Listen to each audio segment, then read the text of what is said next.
Rewind.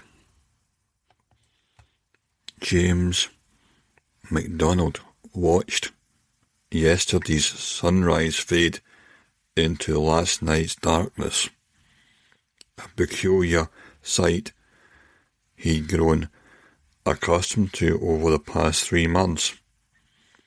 Living backwards through time wasn't exactly how he'd planned to spend his 40th year, but desperate times called for desperate measures.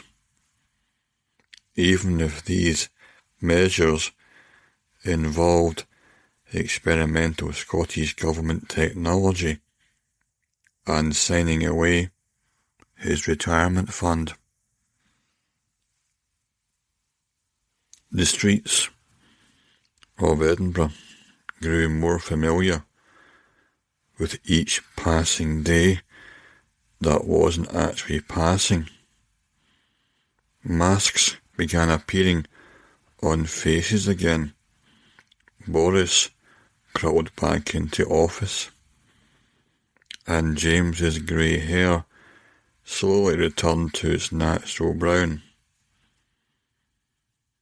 His colleagues at the software company found it hilarious, watching him arrive at the end of each day and leave at the beginning, speaking in perfectly reversed sentences that he had to carefully plan in advance. Backwards living got you of now asking stock people he'd practice in the mirror, which really meant people stopped asking how you got backwards living.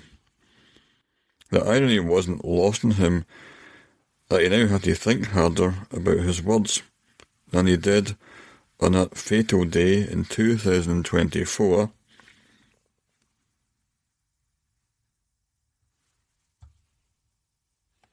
when he told his wife Helen that yes, her sister was always the prettier one.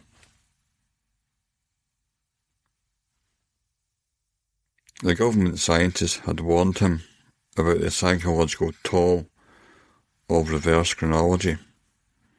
You'll experience everything in reverse, they'd said, including emotions. Are you prepared to fall out of love before falling in love?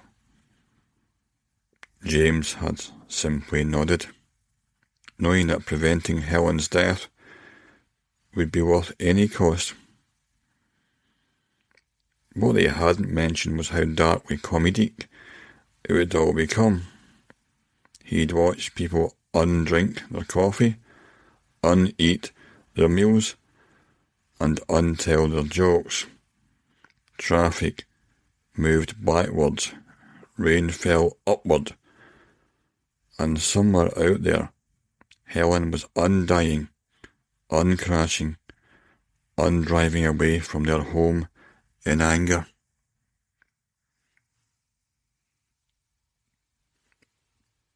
As 2024 approached, James began counting the days backward.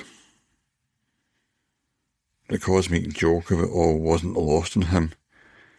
He spent a fortune and reversed the laws of physics just to take back one stupid comment. His therapist, who now started sessions by saying goodbye and ended them with hello, suggested he could have just learned to think before speaking in the first place. Finally, the day arrived. James sat in their kitchen, watching the clock move counterclockwise. Soon, Helen would unslam the door, uncry her tears, and walk backward into the room. He spent months practicing this moment, carefully crafting the perfect response to her question about her sister's new promotion. This time, he'd say something kind. This time, he'd save her life. this time he'd get it right. Even if he had to live the rest of his life explaining why he now aged in reverse.